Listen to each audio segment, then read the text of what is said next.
Okay. Well, we live and we learn, that's for sure. All right. I'm gonna take this out of here. Grab my gloves.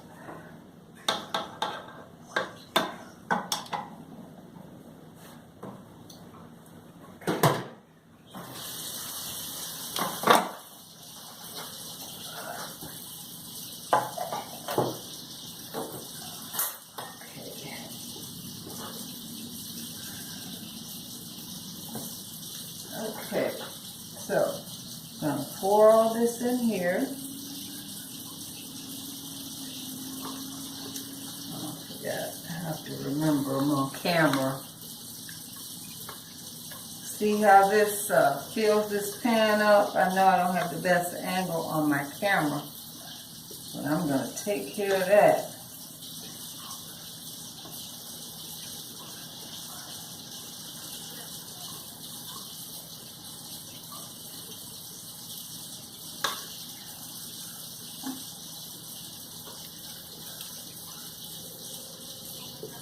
You see, I didn't even really taste this.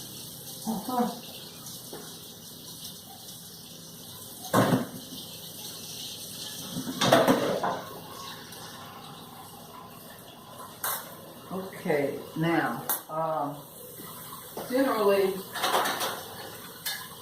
when I put something in the oven, now, as I mentioned about these potatoes, this I'm gonna put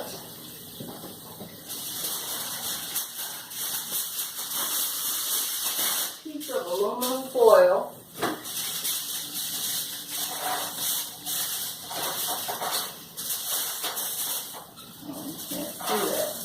I got a piece of aluminum foil that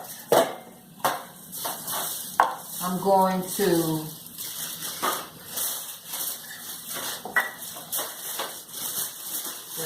put down here. And this is all just a precaution. This is in case there's some overspills because, as I said, this is a pan that the bottom comes out. So this is just a precaution. So I'm going to put this on my bottom rack. On 325.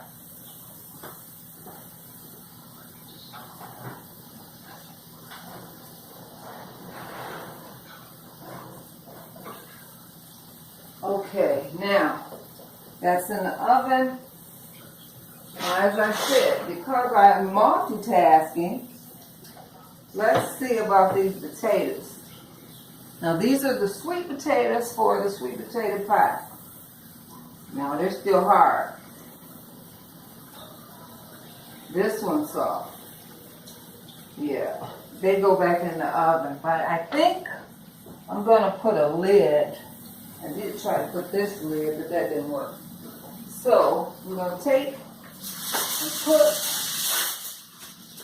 some aluminum foil over this. It goes back in the oven because those potatoes are so hard. They're much harder than white potatoes.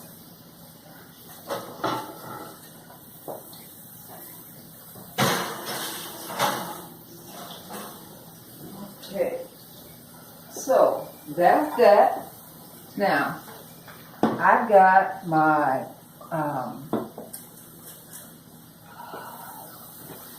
brain, I tell you. This is something that is real easy to do. I've got cornmeal, eggs. Now, this recipe, I just go on the back of the box or bag or whatever you're using.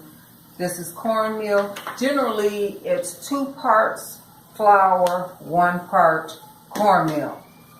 Whatever the amount you use, it's 2 to 1. 1, 2. In other words, as opposed to using flour, I used Bisquick. any kind of mix that's already pre-measured, pancake mix, Bisquick, because it already has your salt, it has everything in it. So you mix that with the cornmeal.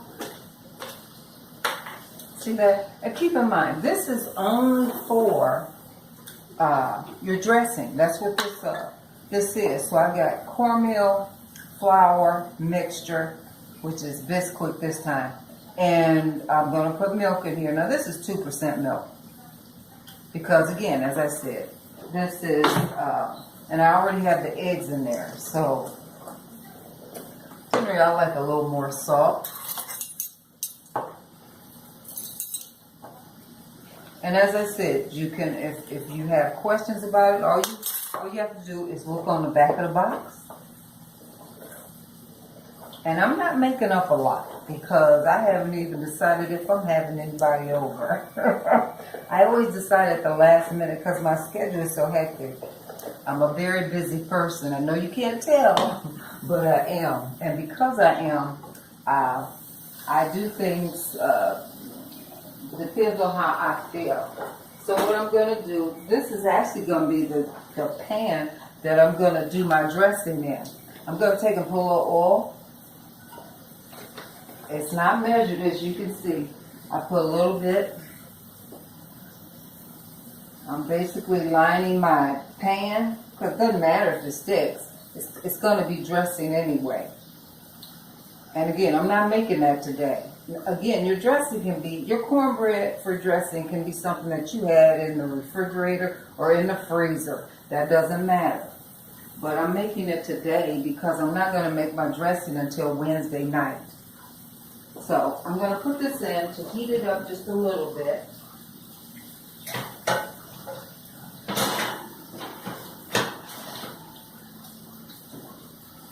Okay, so I'm going to give that a few minutes while I continue to mix this up. Now keep in mind, you always want everything room temperature.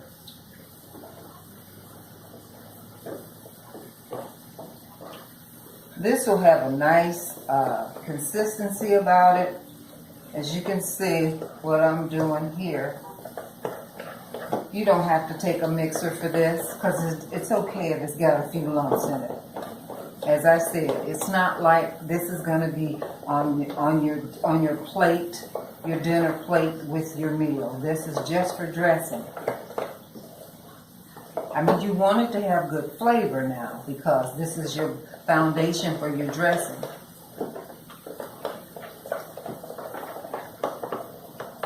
Now, for me, dressing is like meatloaf, macaroni and cheese. These are all things because I'm always experimenting, looking for something different.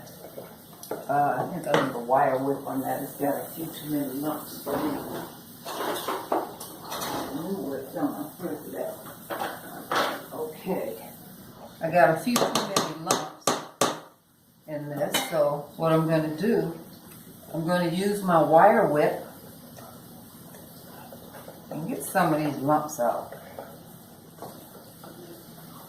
Whew, this is very lumpy. Actually, I could have took my sifter and got some of these lumps out. That's always the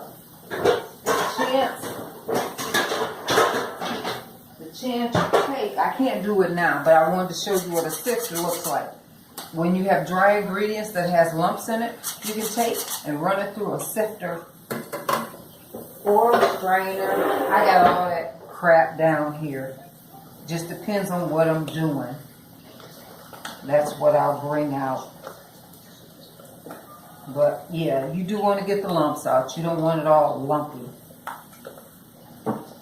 Now I'm going to put a little oil in this. You don't need much. Now you want to be careful with that cheesecake if you're cooking other things in the oven at the same time, because it is fragile.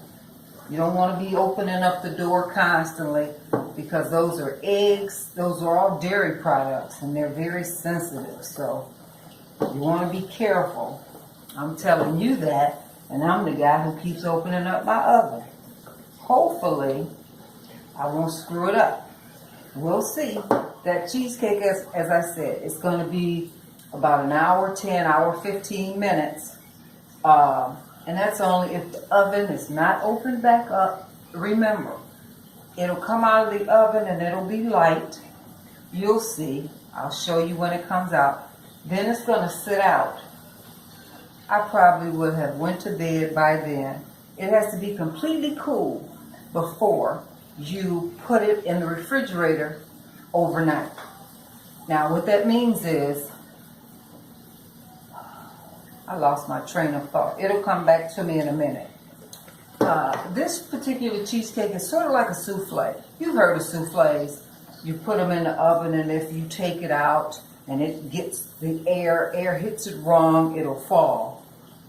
That's how this can be. So you want to be careful if you want to have some idea of what the texture, what the latitude on something like this is. You just be careful with it. And you might say, well, you know, I'm a beginner. I don't want to try anything like that. That's too much. No, it's not. You can do it. I'm a clumsy person. If I can do it, I believe I got confidence in you. I wouldn't have to do all this if I had sifted my flour first. I wouldn't have these problems because it's not the cornmeal. Cornmeal won't be lumpy. It's grainy. It was this. Now remember, you don't have to use Bisquick. I like it because, as I said, it's got everything in it that I need. Now I could always turn on my blender and use that, but I don't want to wash. I'll have something else to wash, and I don't want that. So, okay, this is fine. Now again, it does have some lumps, but not like it did. Okay. Now, I'm going to, so now when we come back, when I come back, that cheesecake is going to be out of the oven. And remember, I said the eggs, everything's in this cornmeal. As I said, if you got any questions about it, whatever brand you decide to use, just look on the back of the box. Because believe it or not, as many times as I have made cornbread, I don't remember. I always have to, for that matter, I don't keep in my head my recipes. Every time I do them, I have to do a recall. I have to refresh my memory with something. So don't feel like you gotta memorize something, because you don't.